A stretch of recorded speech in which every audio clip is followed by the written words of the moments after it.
Bonjour à tous, dans cette nouvelle vidéo, on va voir ensemble comment est-ce qu'on peut mettre en place un cahier des charges pour la création et donc la vente d'un site internet. On va bien définir exactement la prestation qu'on va réaliser au client en détail pour éviter toutes sortes de problèmes. C'est un sujet dont pas grand monde parle finalement et c'est quand même assez important. Ça reste quand même la base fondamentale d'un début de projet bien organisé et bien réalisé. Je vais vous expliquer en détail qu'est-ce qu'il faut inclure, on va dire, dans les cahiers des charges et qu'est-ce qu'il faut respecter impérativement. Vous allez voir ça de suite sur mon ordinateur. À de suite.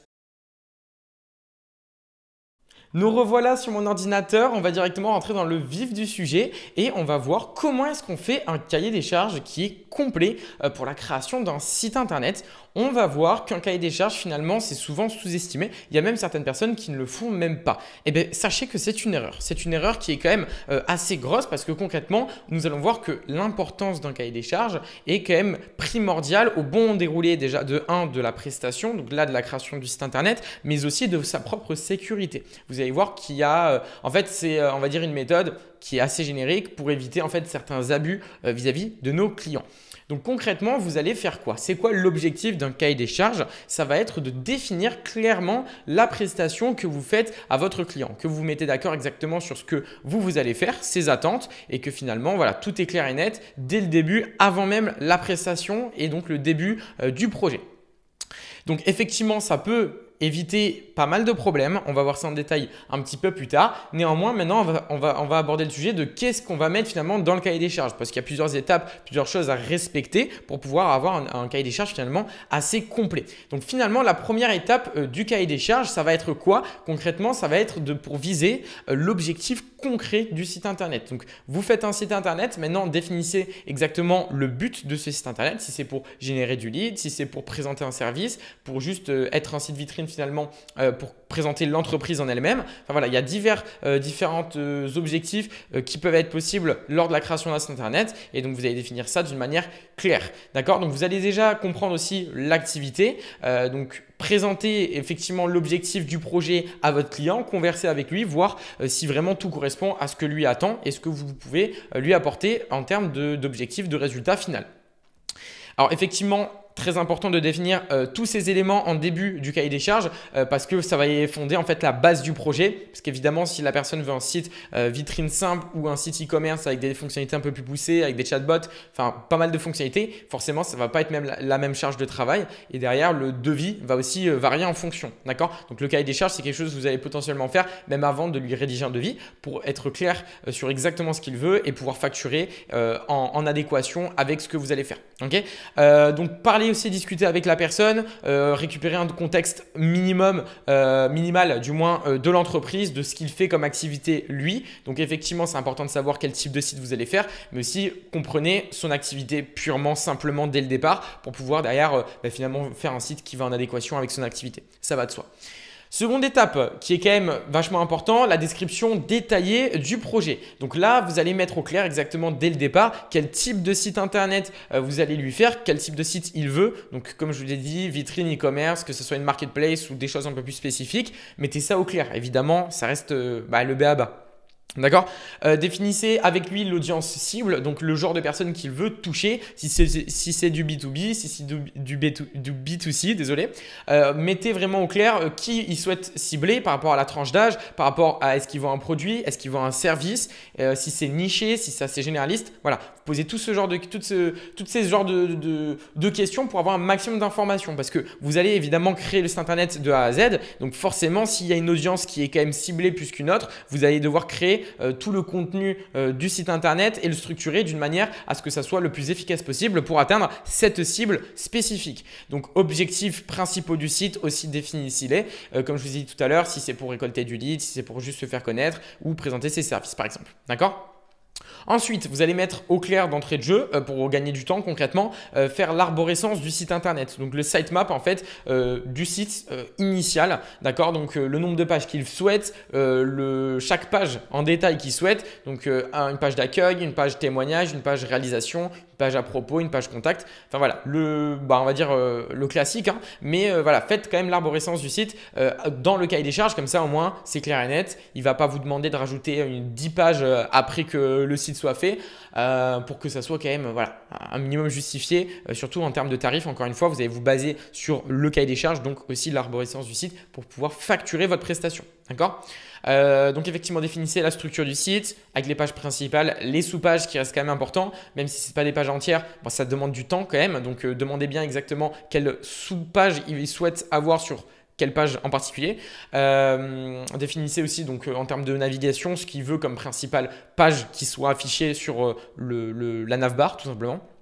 Et ensuite, faites un plan du site clair avec donc une arborescence qui va indiquer tout le cheminement du site internet que vous comptez faire. Donc en termes de page principale, ensuite du coup sous-page. Okay. Concrètement, une autre étape dans le cahier des charges qui va rester quand même fondamentale, ça va être les fonctionnalités spécifiques techniques du site internet. Donc vous allez définir clairement avec votre client donc les fonctionnalités qui sont obligatoires.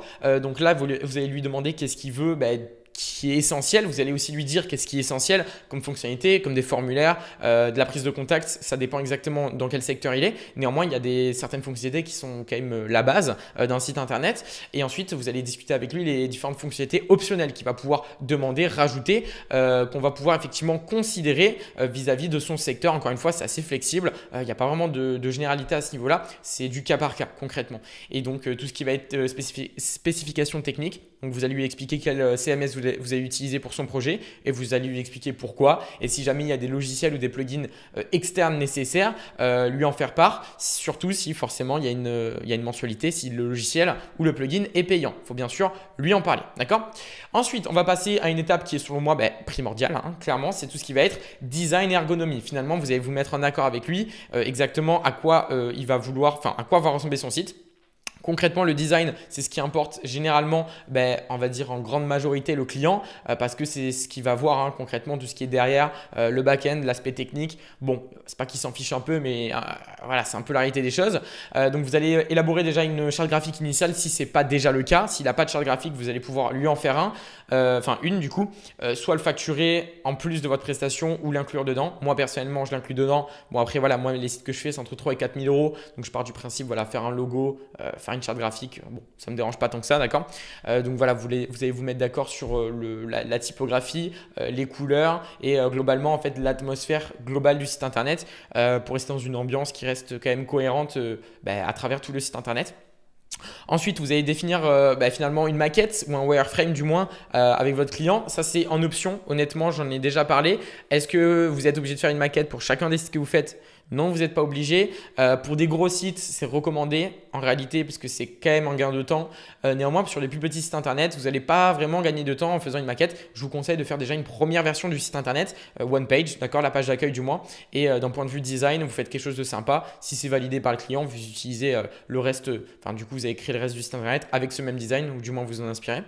Et donc, bien évidemment, vous allez faire en sorte que le site internet soit totalement responsive. Ça reste quand même l'essentiel d'un site internet. Donc, vous lui expliquez pourquoi c'est crucial, mais bon, ça, je pense qu'il s'en doute. Ce qui peut être plutôt intéressant et ce que je recommande vraiment à tout le monde, surtout pour éviter entre guillemets de passer par la maquette ou le wireframe parce que voilà, on va pas se mentir, c'est quand même une perte de temps considérable quand on doit faire tout le maquettage d'un site. Concrètement, ce qui va vous faire économiser cette étape-là, ça va être de lui demander tout simplement des sites de référence, des sites qui lui plaisent déjà, de concurrents qu'il a déjà vu sur internet. Il vous envoie 2-3 références. Encore une fois, vous le mentionnez tout ça dans le cahier des charges. Vous lui dites que voilà, que c'est des sites qu'il vous a donné comme référence et vous allez vous en inspirer. Tout simplement, vous allez déjà avoir une idée du design, de l'approche qu'il a comme vision tout simplement de son propre site internet. Et donc forcément, pour faire d'entrée de jeu quelque chose qui lui plaît, ça va être vraiment un avantage. Tout ce qui va être contenu finalement du site internet, vous allez définir avec lui comment est-ce que vous voulez aborder ce sujet-là. Encore une fois, ça peut varier aussi la facturation, augmenter plus ou moins le devis. Donc, voir avec lui déjà quel type de contenu à rédiger et à intégrer. Donc, forcément, soit c'est lui qui a déjà le contenu ou il vous rédige le contenu. Je ne vais pas vous mentir, de ma propre expérience, c'est rarement le cas. Généralement, c'est toi qui dois tout faire. Dans ce cas-là, tu as quand même ChatGPT qui va être ton meilleur ami, on va pas se mentir. Donc pour tout ce qui va être textuel, copywriting, tout ce qui va être visuel, image et donc tout ce qui est charte graphique, logo, ça on en a parlé juste avant. Néanmoins, la plupart du temps, c'est à vous de le faire. Mais mettez-le au clair. Demandez-lui s'il a des textes, des images, des vidéos, en fait tout ce qui va être contenu pur et dur du site internet que vous allez pouvoir exploiter pour pouvoir l'intégrer dedans. Est-ce qu'il a déjà des ressources ou est-ce que vous allez devoir tout faire vous-même? Si vous allez devoir tout faire vous-même, évidemment, ça va prendre plus de temps. Et le temps, c'est de l'argent, donc vous allez pouvoir facturer en conséquence, d'accord? Tout ce qui va être stratégie de contenu, donc finalement, l'objectif, si c'est, imaginons, dans site internet, pour avoir plus de clients, se faire connaître, vous allez quand même avoir un minimum d'une stratégie SEO, du storytelling en option, dépendant de ce qu'il fait, mais grosso modo, voilà, faire du texte quand même pertinent, qui va quand même avoir un but de référencement, donc vous basez sur certains mots-clés, par exemple, que vous allez pouvoir définir d'une manière claire et nette. Après, à voir dans votre prestation si vous incluez du référencement ou non. Si c'est le cas, vous mettez au clair une dizaine, une vingtaine, dépendant de combien vous facturez, mots-clés sur lesquels vous allez vous positionner en référencement et lui faire apparaître dans les premiers résultats des recherches sur Internet sur ces mots-clés spécifiques. Plus le contenu, on va dire, est spécifique, plus le mot-clé est niché, mieux vous allez, le plus facilement, entre guillemets, vous allez pouvoir vous référencer sur ce mot-clé. Ça va de soi, mais c'est quand même un facteur à prendre en compte et à partager avec votre client. Donc, vous pouvez lui partager l'information de si on spécifie sur des mots-clés un peu plus généralistes, ça va demander beaucoup plus de travail et donc forcément vous allez devoir facturer plus cher. Ça va de soi.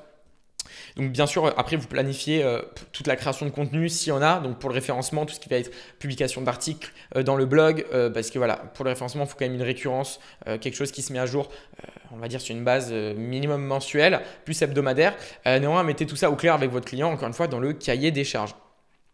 Donc là, on repart sur ce que j'étais en train de parler juste avant, tout ce qui va être référencement et la SEO d'une manière générale. Donc vous abordez ou pas, donc dépendant de si vous proposez un service de référencement, les différentes stratégies SEO. Donc tout ce qui va être recherche de mots-clés, encore une fois, vous mettez ça au clair avec votre client.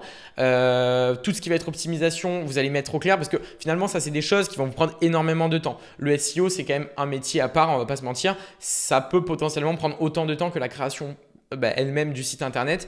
Donc dépendant de votre client, de ses objectifs et surtout de vos compétences, vous allez pouvoir lui facturer du référencement ou non. Du moins, voilà, dans tous les cas, il y aura un référencement initial parce que vous allez créer un site internet avec du contenu dedans. Mais si vous voulez qu'il s'affiche sur, qu'il soit dans les premières recherches sur certains mots-clés, certaines recherches spécifiques, là effectivement, il va falloir travailler la sémantique derrière. Okay. Donc du coup, vous mettez ça au clair avec votre client, encore une fois, dans le cahier des charges pour pas qu'il y ait de malentendus à ce niveau-là. Tout ce qui va être sécurité, bon là c'est assez simple, je ne vais pas vous mentir, vous me connaissez je pense. À ce moment-là, bon ça c'est même pas une question lorsqu'on utilise Webflow. Il n'y a pas de faille, il n'y a pas de problème de sécurité quand on utilise Webflow. Donc moi j'ai envie de vous dire, utilisez Webflow. Si jamais vous voulez vous centrer quand même sur du WordPress, vous le pouvez, c'est votre droit. Néanmoins, il va falloir quand même couvrir certains sujets de sécurité pour pas avoir de problème parce que ça peut vous retomber dessus si votre client est piraté, imaginons.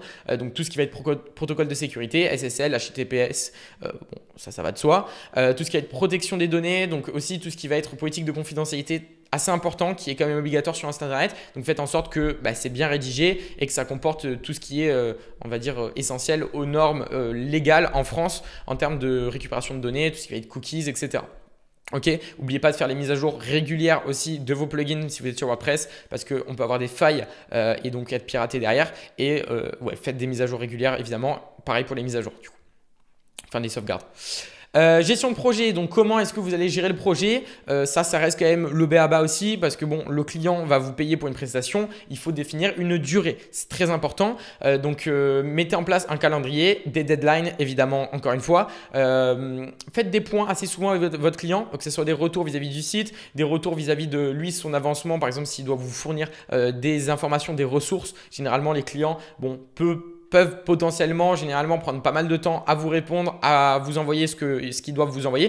Donc voilà, mettez quand même des deadlines définis clairement dans le cahier des charges pour pas avoir de problème à ce niveau-là. Donc bien sûr, faites une estimation du budget, la gestion des coûts et si vous n'êtes pas tout seul dans votre équipe, vous allez pouvoir définir les différents rôles et les responsabilités évidemment. Donc là, tout ce qui va être gestion de projet, ça va être finalement ce que vous devez faire donc en termes de devis, en termes de prestations, en termes de deadline, donc temporellement et forcément si vous devez attribuer certaines choses, déléguer certaines tâches dans la création du site à d'autres personnes de votre équipe si vous en avez une ou pas. D'accord ? Ensuite, on va passer finalement sur tout ce qui va être maintenance et support. Encore une fois, ça rejoint ce que je vous ai dit tout à l'heure. Vous n'allez pas avoir de problème si vous utilisez Webflow. Néanmoins, si vous utilisez WordPress ou un autre CMS, effectivement, il va falloir mettre en place un plan de maintenance. Donc, que ce soit des mises à jour, des corrections, des modifications. Ça, c'est aussi valable néanmoins avec Webflow. Donc là, vous avez deux solutions qui s'offrent à vous. La première, ça va être de facturer un abonnement mensuel pour de la maintenance, entre guillemets, mais surtout de la modification. Donc, définir, on va dire, un certain nombre de modifications limitées pour des modifications mineures. Donc, imaginons 4 dans le mois. La personne vous paye entre 50 et 100 euros par mois. Ça va inclure maintenance, mise à jour, etc. Même s'il n'y aura pas ça avec Webflow. Les modifications restent quand même quelque chose qui pourrait qui pourrait arriver tout simplement, même lorsqu'on est sur Webflow évidemment, parce que voilà, le client va potentiellement vouloir changer certains textes, certaines pages, en rajouter, en supprimer. Donc, dépendant de tout ça, vous allez soit lui facturer donc, un abonnement mensuel fixe avec des modifications mineures. Si c'est des modifications majeures, faites en sorte de facturer la modification. Ça va vous demander du temps, donc vous allez être payé, c'est normal. Néanmoins, si vous ne voulez pas prendre, entre guillemets, vous prendre la tête à ce niveau-là, vous pouvez ne pas facturer tout simplement de maintenance parce qu'avec Webflow, concrètement, il n'y en a pas à part pour de la modification et faire une micro-formation pour votre client. C'est ce que moi, personnellement, je fais. Je lui envoie une micro-formation que j'ai faite pour qu'il puisse auto-gérer son site internet. À mon sens, c'est quand même plus pertinent que de facturer un abonnement mensuel parce que quand vous commencez à avoir 40, 50, 60 clients, voilà, il y a de temps en temps, ils peuvent potentiellement essayer d'abuser de cette maintenance-là, surtout vis-à-vis des modifications. Donc, mettez tout ça au clair sur le cahier des charges parce que forcément, c'est votre sécurité. C'est ce que vous allez pouvoir utiliser pour finalement décliner gentiment les demandes ou, on va dire, entre guillemets, les demandes incessantes de certains de vos clients qui abusent un peu de cette maintenance, on va dire. Ok, donc tout ce qui va être documentation et formation pour le client aussi, vous pouvez le fournir si jamais vous ne prenez pas la maintenance à votre charge. Pour finir, en conclusion, qu'est-ce qu'on fait une fois que le cahier des charges est totalement complété? Alors, n'oubliez pas aussi de demander tout ce qui est nom de domaine dans le cahier des charges, donc quel nom de domaine il veut. Donc faites en sorte soit que votre client l'achète, c'est ce que je recommande, ou vous l'achetez de votre côté, mais ça, il faut le facturer en plus dans le devis. Donc une fois que tout ça c'est fait, vous avez récolté le maximum d'informations. Tout est clair et net normalement dans la conception du site internet. Maintenant, faites-le signer par votre client. Ça va être votre sécurité si jamais il cherche du coup à abuser finalement un peu de cette collaboration, de ce travail. On va pas se mentir que il y a certains clients qui sont un peu trop à l'aise. Donc ça va être vraiment votre sécurité par rapport déjà à ce qu'il va chercher à faire dans le site internet. S'il veut modifier des choses, s'il veut faire beaucoup plus qu'il avait demandé initialement, vous allez pouvoir utiliser le cahier des charges entre guillemets comme protection. Ok ? Donc, c'est très important de le faire signer sur DocuSign par exemple ou sur Adobe directement qui peut le faire signer en ligne ou YouSign, enfin voilà, logiciel de signature en ligne, il n'y a pas de souci. Si jamais du coup la vidéo vous a plu, ça me fait vraiment plaisir, n'hésitez pas à vous abonner, ça envoie la force. Je vais faire plusieurs vidéos, n'hésitez pas aussi si vous avez des idées de vidéos YouTube à m'en dire et à m'en faire part dans les commentaires. Je vais pouvoir tout simplement faire les vidéos à ce sujet-là. Faut savoir que vous pouvez récupérer directement mon propre cahier des charges que personnellement j'utilise, que vous allez pouvoir utiliser à votre sauce, donc changer le logo par exemple sur le cahier des charges et l'envoyer à votre client et le remplir avec votre client par exemple en visioconférence. D'accord? Donc pour récupérer ce cahier des charges, celui que j'utilise actuellement, vous avez juste à commenter, laisser votre avis sur ce que vous avez pensé de la vidéo tout simplement, donner une petite idée de potentielle future vidéo YouTube et ensuite m'envoyer votre mail et je pourrai vous le faire transmettre. N'hésitez pas à vous abonner, ça me fait vraiment plaisir, à liker aussi la vidéo et on se retrouve dans la prochaine pour parler encore une fois de création de site ou du moins du secteur. Allez, merci beaucoup à vous, bonne journée, ciao.